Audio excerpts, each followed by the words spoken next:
So now the raised bed, that trough, has got a new home and it's set up.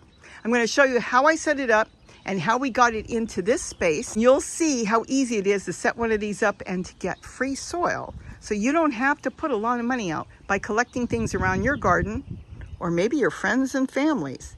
Hi, it's Robbie from Southern California, and as you remember, I bought a trough. Well, we actually had bought two of them. So one went to my daughter at the time, and we've got one here.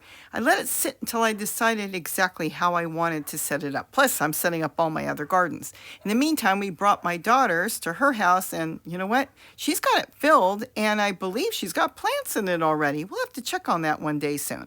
So since we need drainage, I took the plug out. I borrowed Gary's ratchet, and that was it. I don't need it. And now I should have good enough drainage. You'll see how I'm going to set it up.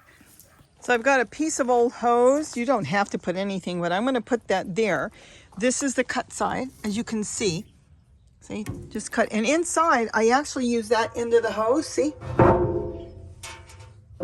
It can't come out accidentally. And if it gets jammed, I could either put a stick inside the hose to try to clear it, or I can knock it around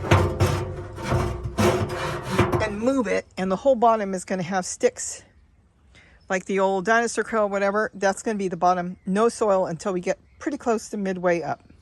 So now I figured out where I'm going to put it. It was a matter of clearing the spot. Now remember, this one is just over 100 gallons, and it's 4 foot across, 2 foot wide, and 2 foot tall, which is perfect size. It's something we're trying. I normally grow in totes and buckets and flower pots, but I figured I would try this. This will be different. How long it will last, I'm not sure, but I thought it would be fun to have something different.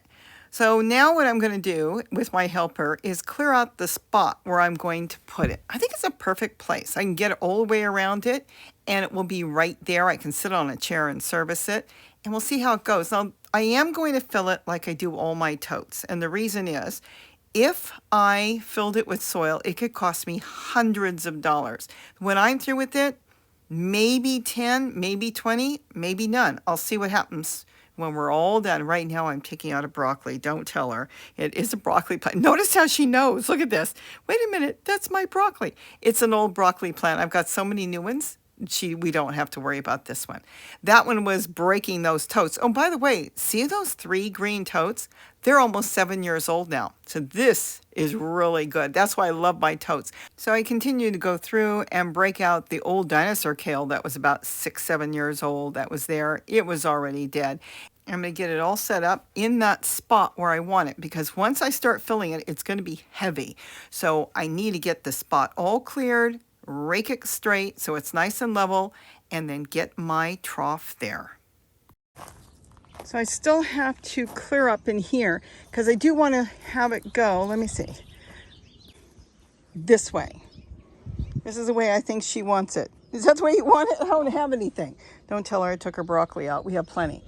I'm going to have it go that way, but I want to still be able to get back there because I have dragon fruit, I have lemon verbena, and things that I want. Probably take down that strawberry tower type thing. I don't need that.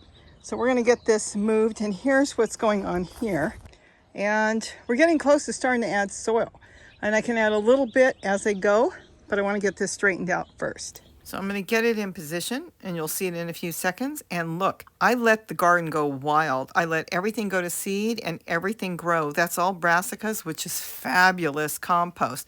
And that's going to be loaded in the trough, and it's going to give me wonderful soil. And remember, when you fill it, it's brown and green all mixed. That's brown leaves, brown branches, and green leaves too. So now it's time to slide it where I want it. I'm going to have it drain in the front. Now the hose is perfect. I can shake it if it gets blocked. And I think I'm going to put walking onions and some flower pots in the front there where the hose is. And it should work out great. As far as filling it, I'm going to have to admit, you're watching me do it here. It was really quick. I thought it was going to take me a long time, but I actually had the whole thing done in about 30 minutes. I went all over the yard. I had taken out all the leaves that were, yellow, that the plant doesn't need. Remember, yellow leaves that you leave on a plant means the plant still has to take care of it. So by removing it, you're helping your plants grow.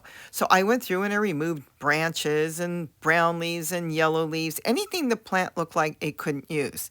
and I just kind of walked around and collected. And it worked out great. I was cutting off all those seed heads. I don't need it. I'm not collecting seeds from all those different brassicas. I've got tree colored out there. I've got purple tree colored and kale and different hybrids too out there. So pretty much that's it for right now. Now there, I'm going to redo those totes. I haven't done them in like 5 years. I'm going to remove some of the soil and I'm going to put in some more leaves. You saw I have tons of leaves and flowers in the bird garden. I'm going to refresh that, and there it is. That's how much I put in.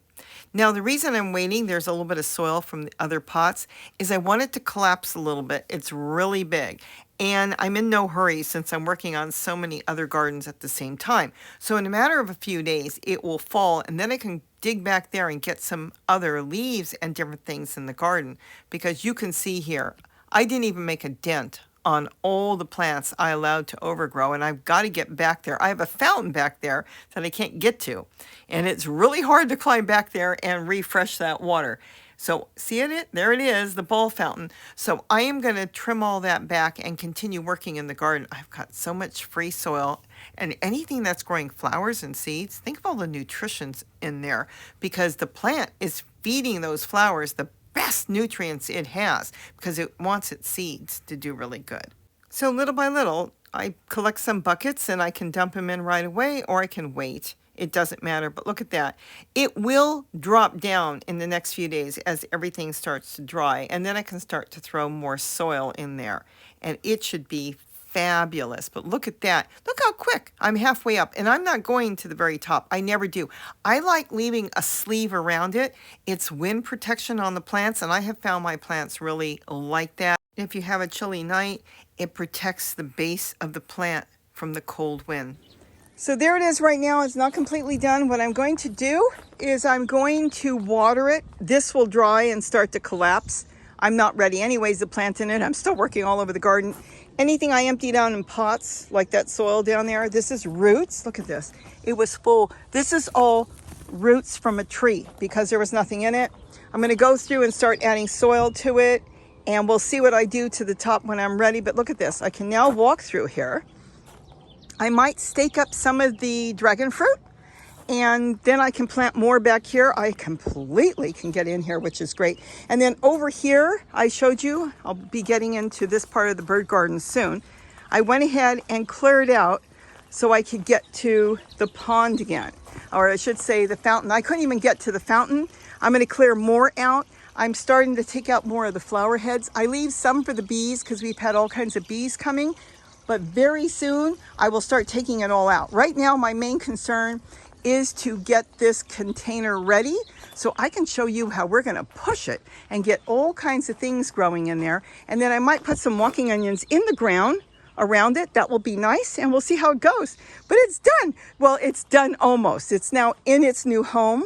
I ended up not moving this tote because this tote's about 4 or 5 years old. So I'm going to leave that tote there and I'll fix it up. Well, right now the walking onions are so beautiful. I might just leave it for walking onions and add some more soil to that. And then kind of clean up a little bit back there and figure out how I want to set it up. But isn't this cool? This is at the tops will cost me what? If I want to use a big bag of soil, it'll cost me $10, $15 if I want to put that on top. But right now we'll see, you'll see in the next few days or soon what I did, because I want this to collapse and I want to go through and get more leaves. There's so many leaves. And you saw that video I did, how quickly the stuff breaks down. And I want to get leaves in there and it will all break down so I can use less bought soil or less soil I have to go dig. And then I'll have it ready to start growing. Oh, and I have plans, so many plans on things I can do in a real raised bed. So with that, have a wonderful day. And don't forget to eat what you grow. And let's see what happens in the next few weeks. Oh, this is just too cool.